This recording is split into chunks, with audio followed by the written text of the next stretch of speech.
Muy buenas tardes, mis queridos estudiantes. En esta tarde vamos a trabajar con la primera parte de la unidad número 5. Instrumentos de evaluación, clasificación, análisis y característica. Esta unidad número 5 es de suma importancia, ya que en ella vamos a trabajar cómo elaborar pruebas de rendimiento. Es decir, cómo elaborar esas pruebas que siempre vivimos haciéndole a nuestros estudiantes. Ver cuáles son esas recomendaciones que debemos tomar en cuenta. También los diferentes tipos de ítems que debemos incluir en una prueba de rendimiento. Primeramente vamos a ver qué son los instrumentos. En evaluación de los aprendizajes se consideran instrumentos de evaluación todas aquellas herramientas que se utilizan para valorar el aprendizaje de los alumnos a través de criterios o elaboración de pruebas. Los instrumentos de evaluación pueden ser de dos tipos: de ejecución del estudiante y de registro de información. De ejecución del estudiante son guías para evidenciar la incorporación de una habilidad, concepto o destreza. Aquí está claro, nos dice que son guías para evidenciar la incorporación de una habilidad, concepto o destreza. De registro de información ya son matrices que le permiten al docente registrar de forma continua las evidencias mostradas por los estudiantes y el análisis de estas. Ahora bien, ¿qué son las pruebas? Las pruebas son instrumentos que utilizan los educadores para comprobar el rendimiento académico de los estudiantes en función de las expectativas formuladas, es decir, en función de los objetivos que el maestro se había propuesto y de las expectativas que tienen los estudiantes. Características de las pruebas. Son 5 las características más sobresalientes de una prueba, donde tenemos la validez, la confiabilidad, la objetividad, la adecuación y la practicidad. La confiabilidad dice que estas evidencias cuando los resultados de la prueba son estables y consistentes. Cuando los resultados de la prueba son estables y consistentes, tenemos por ejemplo una prueba que dimos con un valor de 15 puntos. Hay resultados entre los estudiantes de 15 puntos, de 14, de 13, de 12, de 11, de 10, consistencia. No sería lo mismo si todos los estudiantes tendrían una calificación de 15 puntos. Ya no habría confiabilidad. Como quizás no habría confiabilidad si, por ejemplo, todos los estudiantes reprueban. La validez consiste en que la prueba mida lo que tiene que medir, siempre en función de los objetivos propuestos. Esa prueba que vamos a aplicar debe ser siempre en función de los objetivos que el maestro se había propuesto, de los contenidos que trabajó en el aula. No podemos inventar con una cosa bajado. La objetividad, esta característica está presente cuando las respuestas dadas a las preguntas son las mismas en cada ítem o reactivo, y la opinión o juicio de que califica no puede interferir en los resultados. La objetividad se da en los tipos de ítems donde el estudiante debe responder exactamente con un simple símbolo, que puede ser una F, puede ser una V, que puede ser una C, una I, un sí, un no, una palabra, o simplemente encerrar o marcar una de las opciones presentadas. La adecuación. Al estructurar la prueba debe tener una representación equilibrada del contenido dado. Al elaborar la prueba debemos tomar en cuenta el material que trabajamos en el aula y tratar de abarcarlo en su mayor parte. No vamos a decir trabajamos 10 temas y vamos a hacer el examen de los 5 primeros temas, de los 5 últimos. No, vamos a coger de cada tema un poquito. La práctica esta cuando está bien elaborada, de manera que el estudiante no dude en emitir las respuestas. Es fácil de aplicar, calificar e interpretar.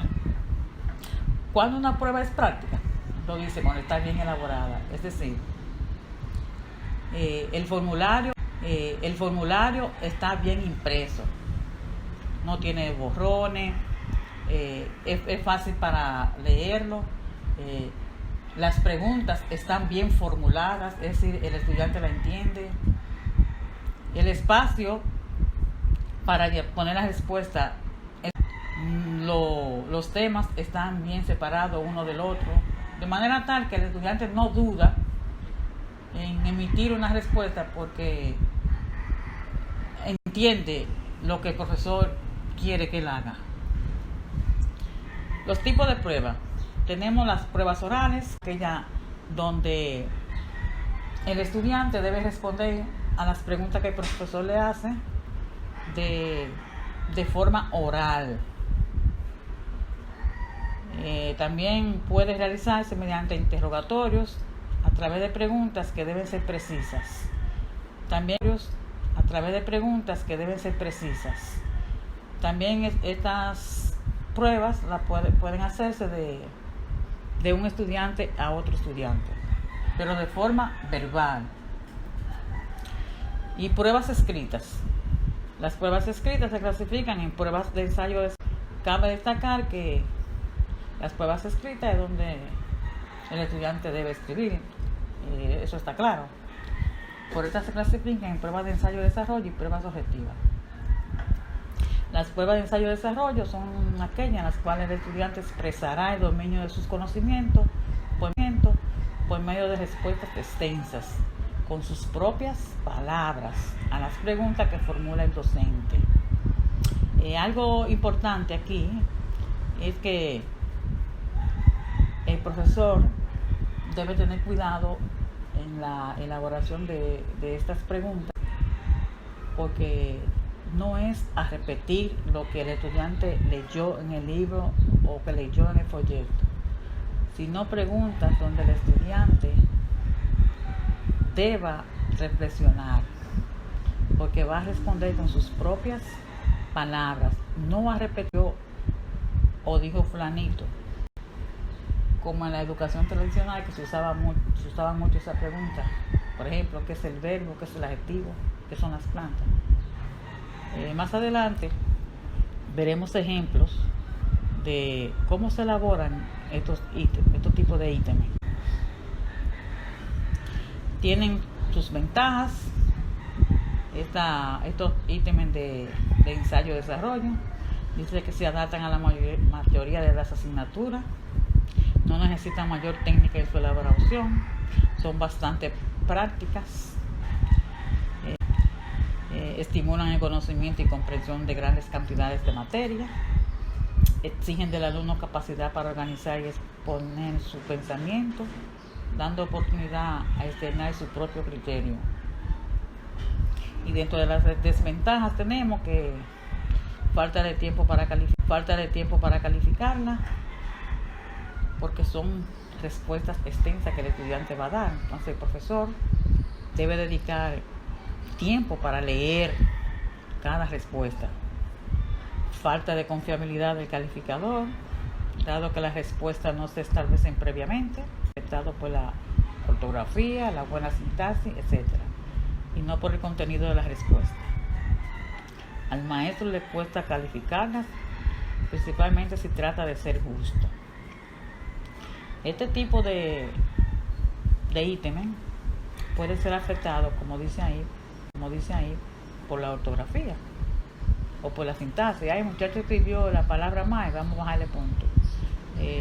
No organizó bien las ideas, hay que bajarle puntos. Y dice, y no por el contenido de la respuesta. O sea que en la evaluación, en este caso, no insta al maestro que, a menos que no sea en la asignatura de lengua española,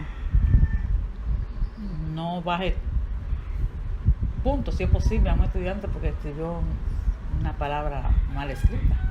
porque lo que debe importar es el contenido de la respuesta. Ahora, si estamos en lengua española, sí, ahí sí debemos ser estrictos. No permite la exploración amplia del conocimiento, llevando a aprobar o reprobar con base en 3 o 4 cuestiones. El tiempo que el maestro se ahorra en su elaboración lo reintegra con la calificación, pues cada respuesta debe ser leída detenidamente. El profesor, cada trabajo que le ponga a un estudiante, cada pregunta, debe leerla detenidamente. Que Juan llenó una página, por eso ya le voy a poner la máxima puntuación. Josefa apenas hizo 5 líneas. Quizás Josefa en 5 líneas respondió mejor que Juan, que llenó una página entera. Por eso el profesor debe leerla detenidamente, todos los trabajos o todas las preguntas. Las pruebas objetivas son denominadas objetivas debido a que las respuestas emitidas por los estudiantes a las preguntas del profesor son cortas y precisas. Todos los alumnos responden de la misma manera o deben responder de la misma manera. Estas son las preguntas de las cuales les hablaba ahorita, los ítems objetivos, donde el estudiante va a responder con un simple símbolo, que puede ser una V, una F, un sí o un no, una C o marcando la palabra con una X, encerrándola en un círculo, entre otros. Este tipo de pruebas tienen sus ventajas y sus desventajas. Dentro de las ventajas podemos citar: son eficientes en la evaluación del manejo del conocimiento, no argumentativo. Tienden a ser una muestra representativa de los objetivos a evaluar. Pueden ser corregidos rápidamente y por cualquier persona. Claro, el profesor puede llenar una de esas pruebas y dársela a una persona que la corrija, porque deben ir la misma respuesta. Sería fácil. Se puede calificar con mucha seguridad, ya que por lo general la valoración consiste en indicar si la respuesta es correcta o incorrecta, y la calificación de la prueba no es influida por factores extraños, tales como la subjetividad del calificador o el vocabulario utilizado. Pueden medir niveles de razonamiento complejo, tales como interferencia y contraste. Desventaja. La principal desventaja en nuestra área de conocimiento es que no están concebidas para evaluar las competencias de razonamiento de los estudiantes. Aquí a veces el estudiante una pregunta de falso y verdadero. Esa es falsa. No tiene tiempo para razonar. Mediante las pruebas objetivas resulta sumamente difícil evaluar los procedimientos de argumentación que lleva a cabo el estudiante para sustentar sus posturas o conclusiones. Tampoco están concebidas para evaluar la sintaxis, entendida esta como la parte gramatical que se encarga de estudiar las posibilidades combinatorias de los signos lingüísticos para construir oraciones lógicas y por consecuencia un discurso coherente. Tienen de un esfuerzo elevado para la correcta formulación de las preguntas y de las opciones de respuestas. Son poco económicas en cuanto al empleo de papel y en cuanto al tiempo elaborado para su confección.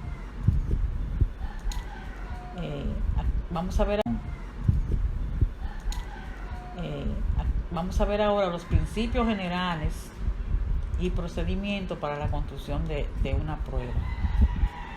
Este es un tema sumamente importante, donde se nos dan las recomendaciones generales al momento, que debemos tener presente al momento de elaborar una prueba. Entre estas recomendaciones tenemos las siguientes. Dice que los datos preliminares deben ser preparados con suficiente antelación durante el tránsito y el desarrollo de la materia o tópico de estudio. Si los datos preliminares para elaborar la prueba deben ser preparados con suficiente antelación, es decir, nosotros los maestros acostumbramos cuando trabajamos un tema o una unidad a hacer una evaluación a los estudiantes. Entonces, esa evaluación que hacemos debemos tenerla en una mascota, en un cuadernito por ahí. Esos son los datos preliminares que ya vamos teniendo para el momento de elaborar la prueba, que el cuatrimestre y así. Como regla general, cada prueba debe contener diferentes tipos o formas de test. Cuando nos habla de diferentes tipos o formas de test, que debe tener diferentes temas, vamos a decir, un tema de, por ejemplo, de falso y verdadero, un tema de verdadero, un tema de selección múltiple, un tema de pareamiento, un tema de ensayo de desarrollo. Debe contar con diferentes tipos de ítems. El bosquejo preliminar de la prueba debe contener más ítems de lo que se necesita al final. Una vez elaborada la prueba, debe someterse a la consideración de un especialista si lo hay. Regularmente en nuestro centro educativo a veces no tenemos especialistas, pero sí tenemos un coordinador pedagógico, tenemos un maestro que tiene más experiencia que nosotros, tenemos el director, con el cual podemos consultar esa prueba antes de aplicarla. En la redacción de los ítems, les repito, ítems se le llama los temas. En la redacción de los ítems conviene evitar el empleo de palabras enfáticas o absolutas, tales como exclusivamente, absolutamente y otras. Estas palabras deben evitarse porque tienden a confundir al estudiante. A veces el estudiante se sabe la pregunta, pero el nunca como que lo envuelve, o el siempre. Deben evitarse las preguntas que pueden contestar con el simple uso de la inteligencia general. Los elementos de la prueba no deben contener las mismas palabras de los libros de texto. Es bueno cambiarle las palabras, pero ponerles palabras acorde con el nivel de los estudiantes. La naturaleza de la prueba deberá tomar en cuenta el propósito al que servirá. La naturaleza de la prueba debe tomar en cuenta las condiciones bajo las cuales se aplicará. Esto es sumamente importante. Bajo cuáles condiciones se van a aplicar esa prueba, porque hay muchos que interferir en los resultados de la prueba. La prueba debe contar con el lugar o espacio adecuado para la colocación de las respuestas de los alumnos, ya eso lo habíamos dicho. La impresión de los formularios debe hacerse de la mejor manera posible para evitar incorrecciones,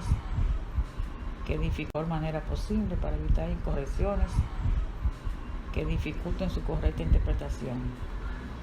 La modalidad de la prueba y el método empleado en su calificación debe ser congruente con los objetivos que el maestro y la institución han establecido para el programa y el desarrollo del curso. Eso también es importante en cuenta. Las pruebas deben tener un adecuado grado de dificultad. Debe ponerse un adecuado grado de dificultad en la prueba a los estudiantes para llevarlo a que ellos piensen, a que razonen. No le podemos poner la cosa tan fácil de que el estudiante ya en 15 entregó. Hay que dejarle que ellos sacar lo que ellos tienen dentro. Bueno, hasta aquí hemos llegado a la conclusión de los temas que conciernen a esta semana. Espero que durante la semana lo lean y reflexionen. Ya continuaremos en la próxima semana en la conclusión de esta unidad, donde al concluirla van a elaborar una prueba. Por eso les recomiendo que vayan estudiándola bien para que no cometan errores al momento de elaborar su prueba. Bien, pues nos vemos la próxima semana.